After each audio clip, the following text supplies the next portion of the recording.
দেবী দুর্গে দেবী কারণে নারায়ণ হয় না করে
দুর্গাপুজো বাংলা এবং বাঙালি সর্বশ্রেষ্ঠ উৎসব বা পুজো,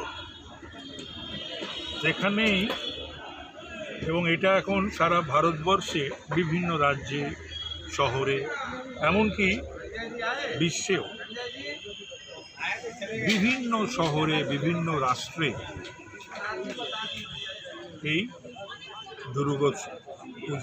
দুর্গোৎসব পালিত হয়।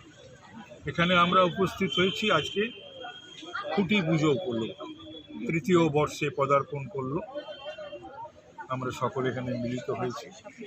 পুজোর 4-5টা দিনের জন্য আমরা সকলে অপেক্ষা করে থাকি। ঠিক আছে। এবং প্রত্যেকেই যেখানেই থাকুক না কেন, যদি সুযোগ থাকে আসার বাড়িতে বা পাড়ার পুজো মণ্ডপে, তারা এই কটা দিন দেশ এবং বিদেশ থেকে তারা উপস্থিত হন পরিবারের কাছে একসঙ্গেই দুর্গোৎসব পালন করার জন্য এবং পাড়ার প্যান্ডেলে। সকলকেই জানাই আগাম শুভেচ্ছা। আমার সবথেকে এই বছরের আমাদের ইন্টালি বঙ্গীয় সমাজের থিম হচ্ছে যে আমরা হিন্দু মাইথোলজির কিছু পার্ট তুলে ধরবো আমাদের এই মণ্ডপে, যেটা অ্যাট দ্য টাইম আমরা অনেকেই ভুলতে চলেছি। আমাদের মাইথোলজির অনেক পুরাণ কাহিনী, তো সেই কাহিনীকে বেস করেই আমরা আমাদের মণ্ডপকে সুসজ্জিত করব। আশা করব সকলের মনকে আকৃষ্ট করবে। এটা কততম বর্ষ পুজো, কোথায় হচ্ছে? এটা সিআইটি পার্ক, আপনার ফিলিপস মোড়ের কাছেই সিআইটি পার্ক এটা। আর আমাদের এটা 3য়তম বর্ষ। আর কি মেসেজ দেবে এই পুজোকে কেন্দ্র করে? আমাদের এই বছরের মেসেজ যেটা থাকবে সেটা হচ্ছে যে আমাদের ঐতিহ্যকে ভুললে চলবে না। আমাদের ঐতিহ্য, আমাদের পরম্পরা আমাদের সঙ্গে যাতে ধারক বাহক হয়ে থাকে, সেইটাকেই নিয়ে আমাদের চলতে হবে। সেই হিসেবেই আমাদের হিন্দু পুরাণকে বেশ করে আমাদের এই বছরের কাজ। কোথাও কি বাংলার বুকে এই যে সর্বশ্রেষ্ঠ পুজো দুর্গা পুজো, কোথাও কি থিমের ভিড়ে কম্পিটিশনে চলে যাচ্ছে বলে মনে করো? তুমি থিম মেকার হিসেবে কি বলবে? কম্পিটিশনে আমি সেটা মনে করি না, কারণ একটা জিনিস আমি মনে করি, যারা মন থেকে পুজো করে তারা যতই কম্পিটিশন আসুক, যাই আসুক না কেন, পুজোর জায়গাতেই থাকবে। হ্যাঁ, এইটা আমি বলতে পারি যে ভালোই হয়েছে, কারণ এই পুজোকে বেস করে আনুষঙ্গিক প্রচুর মানুষের একটা উপার্জনের, আয়ের একটা জায়গা তৈরি হয়েছে। সামান্য যদি একটা কোনো বড় জায়গায় কোনো পুজো হয়, সেখানে একটা যারা আইসক্রিম বিক্রি করছে, যারা আপনাদের খাবার বিক্রি করছে, তাদের একটা আর্নিং এর জায়গা। তো আমি সেটাকে খারাপ দেখছি না, একটা বিকাশ হয়েছে। তো সর্বোপরি খুব ভালো হচ্ছে। দর্শকদের কি বলবে এই পুজো দেখতে আসেন? অবশ্যই অনুরোধ করব আমাদের এই 3য়তম বর্ষের পুজোতে আসার জন্য, কারণ আমাদের এই পুজোটা অনেক প্রচেষ্টার মাধ্যমে শুরু করা হয়েছে। তো সকলের মনকে ছুঁয়ে যাবে এই আশা রেখে আপনারা প্রত্যেকে আসবেন এই কামনা করি। আপনার নাম ডেজিগনেশন? মনোজিৎ সরকার, এই বঙ্গীয় সমাজের আমি শিল্পী। আমি নীলাঞ্জন নাগ।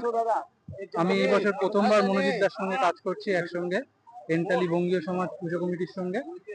তো এবছরে চিন্তা ভাবনা করা হয়েছে হিন্দু মাইথোলজির যে পার্টগুলো রয়েছে, পুরাণ অনেকেই ভুলে যেতে চলেছে এখন, তো সেই সব জিনিসপত্রগুলো তুলে ধরার চেষ্টা করা হয়েছে।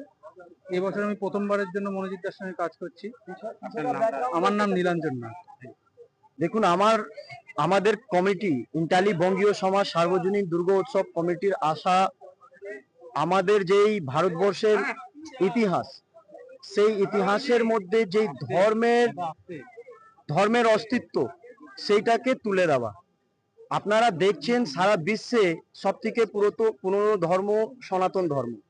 এই বছর যেই থিম আমরা নিয়ে আসার চেষ্টা করেছি সেইটা হলো ধর্মের ওপরে।